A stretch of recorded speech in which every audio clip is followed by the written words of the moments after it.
c'est Chantal Robert Dupuis. Je vais faire la lecture d'un article dans le journal La Presse qui a été publié le 30 septembre 2015 à 11h15 et mise à jour le 1er octobre 2015 à 7h31. Pourquoi? C'est pour les gens qui apprennent le français. Parce que, au cas où, qu'il y ait des traducteurs qui faussent l'information, qui faussent la traduction des mots. Alors, j'ai dit, je vais prendre un article dont c'est impossible de fausser. C'est pas une opinion, c'est des faits. OK? Cet article-là, c'est des faits. Donc, on dit, si tu veux t'assurer, admettons, toi, si tu as l'article en anglais ou tu as l'article en italien, je vais te la faire, l'article, je vais te la lire en français pour que tu puisses auditivement faire une comparaison, OK? Parce qu'on dit toujours, genre, moi, j'ai compris que parfois, un simple geste peut changer beaucoup de choses. Donc, je vais te faire la lecture d'un article qui est dans la presse en français. La presse, c'est un journal du Québec au Canada. Donc, c'est en français, verbal, par Chantal Robert Dupuis. Le titre, c'est « Le procès Turcotte ». 2 petits points. Les enfants, avec un S, déplacés, avec un S, pendant leur agonie. On voit la photo de Guy Turcotte, qui est un cardiologue de l'hôpital Saint-Jérôme des Laurentides. C'est écrit par Christiane Desjardins de la Presse. La scène qui s'est déroulée dans la chambre d'Anne-Sophie et Olivier, le soir où ils ont été tués par leur père, le 20 février 2009, est inscrite en lettres de sang. Leur sang. La lecture que fait l'expert en projection de sang, François Julien, de ce récit, c'est que les petits ont été déplacés pendant leur agonie. C'est entre autres ce qui se dégage du témoignage détaillé que M. Julien, biologiste judiciaire aujourd'hui à la retraite, a livré hier devant le jury chargé de juger M. Guy Turcotte. Quand on dit hier, il faut regarder la date que je t'ai mentionnée. Que le journaliste a écrit l'article. C'était pas hier, là, le 11 janvier. Ce n'est pas la boule de cristal. Une scène. Quand tu la regardes, ça ne ment pas. C'est pas une opinion. Ça ne ment pas une scène de crime. A dit celui qui a travaillé près de 34 ans au laboratoire de sciences judiciaires et de médecine légale.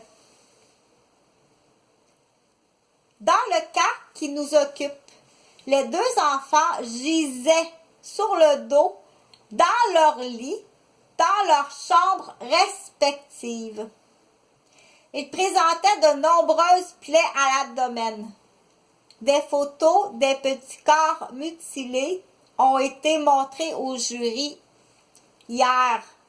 Pas le 11 janvier de l'an 2021, hier, de l'écriture de l'article. Les images sont difficiles à regarder, mais nécessaires, estime manifestement la couronne. Le visage souriant de Dora l'exploratrice sur le tapis de la chambre d'Anne-Sophie rend le tableau encore plus insensé. Même constat quand on observe la poupée et le long couteau qui se trouvait en partie sous le corps d'Olivier. Monsieur Julien a expliqué que la fillette de 3 ans avait été poignardée alors qu'elle était sur le dos. Elle a ensuite été retournée sur le ventre, puis elle est revenue à sa position finale, sur le dos. Elle avait des cheveux dans les mains. C'étaient les siens. Ce n'est pas inhabituel, a expliqué M. Julien. Quelqu'un qui se fait battre ou poignarder a tendance à porter ses mains à la tête et peut s'arracher les cheveux. L'agresseur, Guy Turcotte, admet que c'est lui. A laissé une empreinte sanglante sur le rebord du lit d'Anne-Sophie. Il a appuyé son genou gauche sur le rebord du lit alors qu'il avait du sang d'Anne-Sophie sur son pantalon. En ce qui concerne le bambin de 5 ans, l'expert croit qu'il a été attaqué au pied du lit, mais que l'agression s'est poursuivie sur le lit.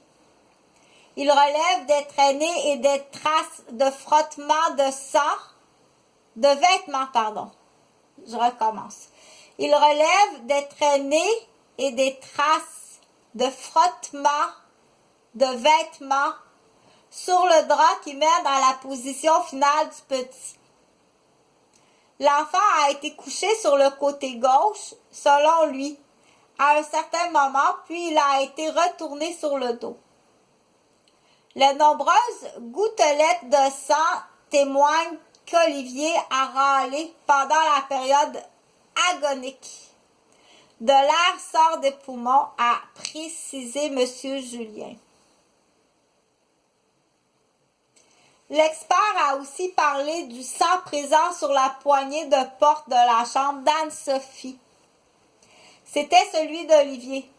Celui tend à montrer qu'Olivier a été attaqué le premier et que la porte de la chambre d'Anne-Sophie était fermée avant que M. Turcotte y arrive. À la demande de la procureure de la couronne Maria Albanese, à côté virgule, M.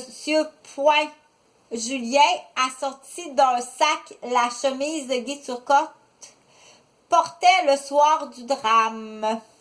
La chemise à carreaux, virgule, à manches longues, virgule, est tachée de gouttelettes de sang, point. On remarque aussi une tache de sang de plus grande taille au poignet gauche. Là encore, ces taches sont révélatrices pour l'expert. Je vais